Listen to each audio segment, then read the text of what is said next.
Certificate যখন দেওয়া হবে রাজ্য সরকার নতুন নতুন নতুন টেকনোলজির পলিসি তৈরি করুক এবং সেইগুলো এই পশ্চিমবাংলার ক্ষেত্রে ইউজ করা হোক। এই যে বড় বড় ঘটা করে ফায়ার বল, ফায়ার রোবট, ফায়ার ল্যাডার, বড় বড় টেকনোলজি দেখানো হচ্ছে, সেগুলো ইভেন্ট করে দেখানো হচ্ছে, কিন্তু সেগুলো কাজে লাগছে না। আর কিছু আছে দেখতে হবে, এটা কখনো হতেই পারে না যে এত বড় একটা বিল্ডিংয়ে যে আগুন নেভানোর কোনো রকম ফায়ার এক্সটিংগুইশার বা কিছু ছিল না, এটা হতেই পারে না। আমি এটা বিশ্বাস করি না তথ্য। আর যদি এটা হয়ে থাকে তার জন্য আমি বলবো যে কর্পোরেশন দায়ী, ফায়ার সিস্টেম দায়ী। কারণ প্রত্যেক বছর ফায়ার দপ্তরের থেকে, দমকল কর্তৃপক্ষ থেকে প্রত্যেকটি অফিসকে চেক করা হয়, আর সেই অফিসকে চেক করে ফায়ার এক্সটিংগুইশার এবং ফায়ারের সমস্ত কিছু ঠিকঠাক আছে কিনা তার সার্টিফিকেট দেওয়া হয়। অতএব যদি আগুন লেগে থাকে আর তার জন্য যদি অগ্নি নির্বাপক ব্যবস্থা যদি কম থাকে, আমি মনে করি সেক্ষেত্রে দমকল দায়ী, রাজ্য সরকার দায়ী। অতএব রেল কর্তৃপক্ষ দায়ী নয়, কারণ এটা প্রাথমিক দায়িত্ব এই দমকল কর্তৃপক্ষের এবং তারা সেই অনুযায়ী সার্টিফিকেট দিচ্ছে। অতএব সেটারও তদন্ত হওয়া দরকার যদি কেউ অভিযোগ করে। কিন্তু আমি মনে করি যে জিনিসটা হয়েছে এটা অত্যন্ত পরিতাপের। আর 9 জন মানুষের প্রাণ চলে গেল, এর চেয়ে বড় দুঃখের আর কিছু হতে পারে না। আমরা ব্যথিত এবং ভারতীয় জনতা পার্টির পক্ষ থেকে আমি এবং লকেট চ্যাটার্জি আজকে এখানে পার্টির আদেশে এসেছি এবং স্বাভাবিকভাবেই আমরা অত্যন্ত ব্যথিত এবং আমরা সত্য জানতে চাই এবং যাতে আর কলকাতায় এই জাতীয় ঘটনা না ঘটে সেটা আমরা চাইব। কারণ আমরা দেখছি যে কলকাতাতে প্রায়ই আগুন লাগছে, সেটা বেসরকারি জায়গায় লাগছিল এতদিন, হঠাৎ করে সরকারি বিল্ডিংয়ে এই আগুন, আর এই রকম ভয়াবহ আগুন, এত বড় মৃত্যু, এতগুলো লোকের প্রাণহানি, এটা আমরা ভাবতে পারছি না। এটা অত্যন্ত পরিতাপের বিষয় এবং আমরা সেই মৃতদের পরিবারের প্রতি আমাদের সমবেদনা এবং পুরো দুঃখ আমরা ব্যক্ত করছি। তাদের পাশে আমরা আছি, এইটুকু আমরা আপনাদের মাধ্যমে জানাচ্ছি। পরবর্তীকালে যোগাযোগ তাদের সাথে আমরা করব। इतना बड़ा इंसिडेंट हुआ, लेकिन दमकल देर से आया। दमकल सही समय से आते तो इतना बड़ा हादसा, इतना लोगों का मौत नहीं होता। इसलिए इस विषय को छानबीन करना चाहिए और हम और केंद्रीय सरकार पूरा साथ में है। और जिन परिवार का इतना बड़ा क्षति हुआ उन लोगों का भी साथ में है, लेकिन इसमें छानबीन करना चाहिए और हो भी रहा है। रेल भी कर रहा है, राज्य सरकार भी कर रहा है, कैसे आग लगा और आग लगने का असली कारण क्या है। तो इस विषय का छानबीन, इन्वेस्टिगेशन पूरा होने से ही सारे चीज को पता चलेगा। लेकिन मैं फिर भी दरखास्त करना चाहता हूं, जो राज्य सरकार का दमकल मिनिस्टर को जो निरपेक्ष रूप से इसमें इन्वेस्टिगेशन हो, जो क्यों दमकल देर से आया, यही से दमकल को आने में 10 मिनट से ज़्यादा समय लगना नहीं चाहिए। तो क्यों समय देर लगाया, एक नंबर बात। दूसरा नंबर बात, कुछ लोग बोल रहा है फायर एक्सटिंग्विशर और फायर प्रोटेक्शन यही पर ठीक नहीं था, तो कैसे दमकल सर्टिफिकेट दे दिया? तो ये नहीं होता, ये बात सही है। तो इसके लिए जिम्मेदार दमकल है। तो किस लिए, कैसे इनको सर्टिफिकेट मिल गया, फिटनेस सर्टिफिकेट, ये भी देखना चाहिए। और कलकत्ता में बीच बीच में बार बार आग लगता है। पहले तो बेसरकारी को लगता था, जो ऐसे बस्ती लोग हैं उनमें लगता था। अभी देख रहा है सरकारी भवन में भी आग लगा, 9 आदमी का मौत हुआ। हम बहुत दुखी है, उन परिवार का साथ है, दुख प्रकट करते हैं। और उस परिवार को भारतीय जनता पार्टी और प्रधानमंत्री जी भी ऐलान कर दिया, उन सरकार का ओर से भरपूर मदद दिया जाएगा। लेकिन जो लोग चले गए वो लोग वापस नहीं आएगा, ये बात सच है। लेकिन फिर भी हम उन परिवार का साथ रहेंगे और अपना दुख हम लोग प्रकट करते हैं। रात में जब जल रहा था, रेल का सारे अधिकारी यहीं पर खड़ा था, इसीलिए ममता जी जो बोल रहा है वो इलेक्शन का भाषा बोल रहा है, ममता जी राजनीति का भाषा बोल रहा है।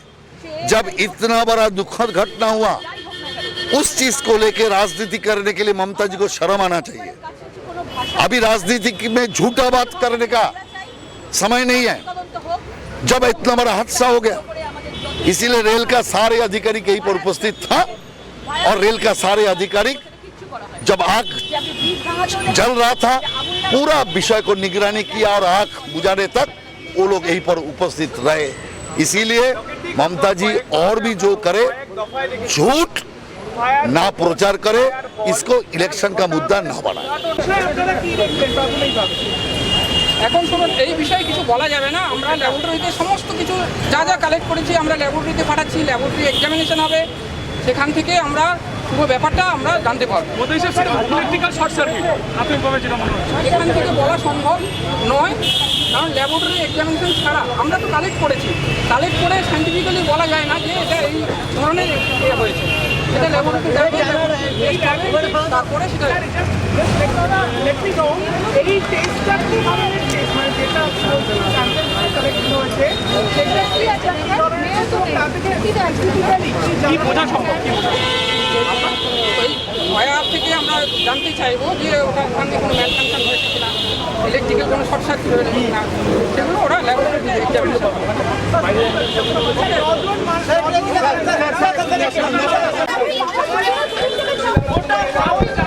কি কারণে আগুনটা লাগলো, প্রাইমারিলি আপনারা কি কি পেয়েছেন? একটু জোরে বলবে।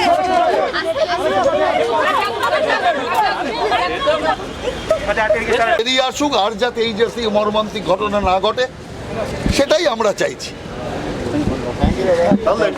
দেখুন, শুধু আমার একটাই কথা, সব জিনিস নিয়ে রাজনীতি করা ঠিক নয়।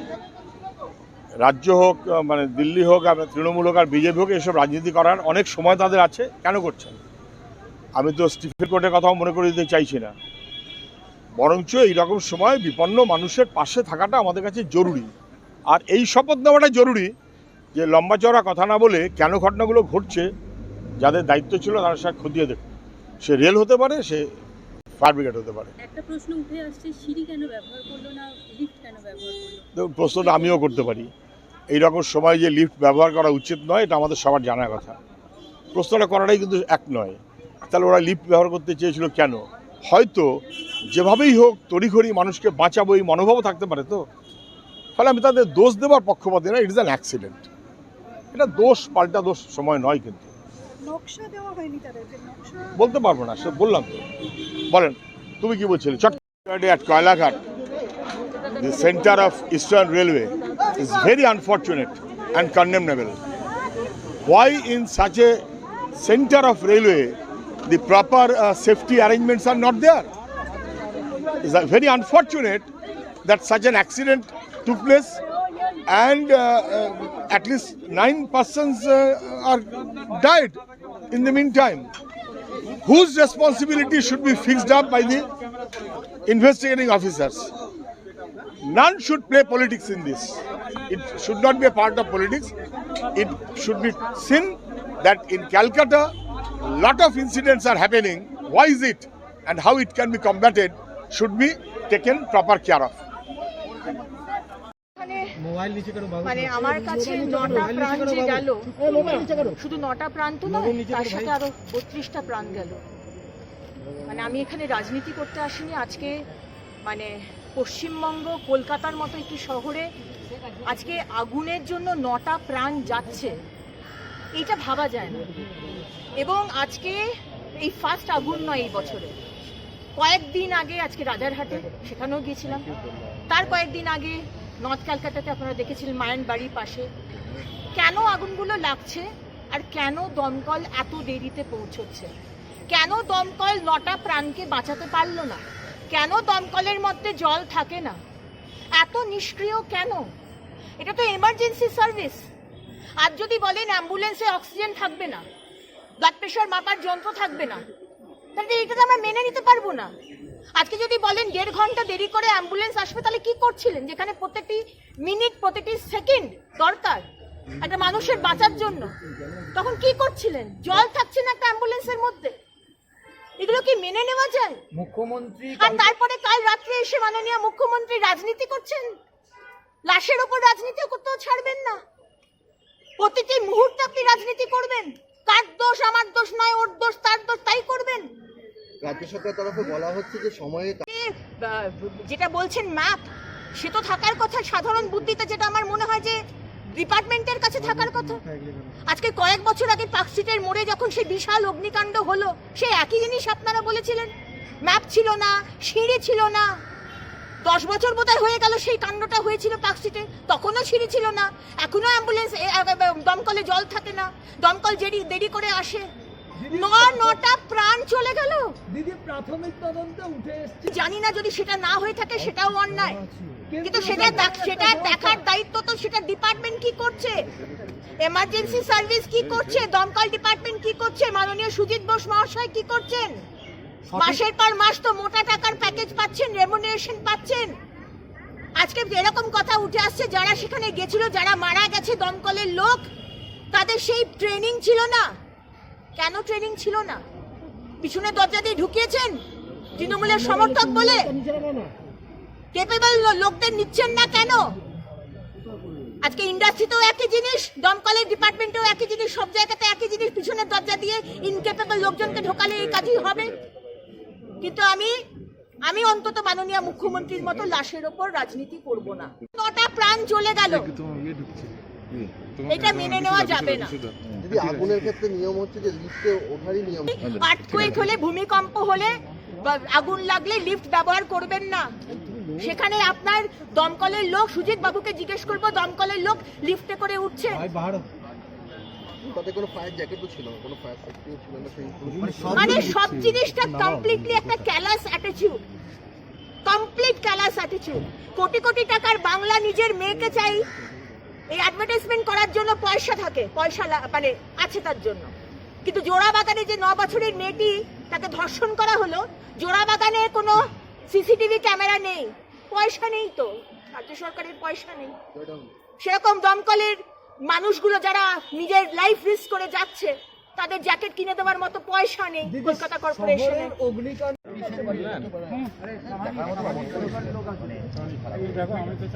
নজরের পরিবারে কেউ নেই। পর্যন্ত সকালবেলায় যাদের বডি নিয়ে মানে তাদের বডি হ্যান্ড ওভার হয়ে গেছে, 2 জন ছিল, তার মধ্যে যে পুলিশ কর্মী তার বডি এখন নিয়ে ডালাজার বেরিয়ে গেল।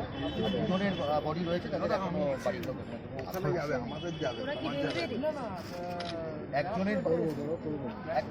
একজন এসেছে, ভাই এসেছে, তার বাড়ি হচ্ছে বিহারের হাজিপুর আছে, এখানে থাকতো হাওড়ায়। আমরা রেজাল্ট চাই, আমরা কমিটি চাই না। অনেক কমিটি হয়েছে, কমিটি চাই না। বললাম তো, পার্কস্ট্রিটের যে ঘটনা হয়েছিল তারও কি কোনো সুরাহা হয়েছে? তারপরে তো এত আমরা দেখেছি আগুন ধরেছে। রাজারহাটে গিয়ে দেখুন, একটা পুকুরের মধ্যে মানুষ বাস করছে, বাঁশ দিয়ে, বাঁশের ওপর মানুষ পুকুরের ওপর রয়েছে। কেন পারমিশন দেওয়া হয়েছে তাদেরকে ওখানে বাড়ি বানাবার? ভোট পাবেন বলে?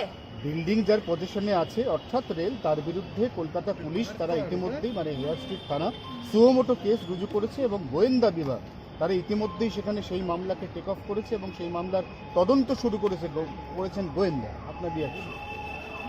দেখুন, এই কলকাতা পুলিশ বলুন, কি কলকাতা কর্পোরেশন বলুন, কি মাননীয় মুখ্যমন্ত্রী বলুন, এই সব সময়তে অন্যের ঘাড়ে দোষ চাপানো, এটা একটু বন্ধ করা দরকার। এই কালচারটা আমরা বন্ধ করি। আমরা রেজাল্ট চাই। আমি ওর গায়ে দোষ দিচ্ছি, ও আমার গায়ে দোষ দিচ্ছে, সাধারণ মানুষ ভুগছে দিনের পর দিন। এগুলো সহ্য করা যাবে না। আমরা সরকার গড়ছি 2021-এর মে মাসের পর, এবং এগুলো প্রায়োরিটি থাকবে। প্রত্যেকটা বাড়ির প্ল্যানিং এবং তার পারমিশন, তার যে ফায়ার অডিট বলে, সমস্ত কিছু has to be in order.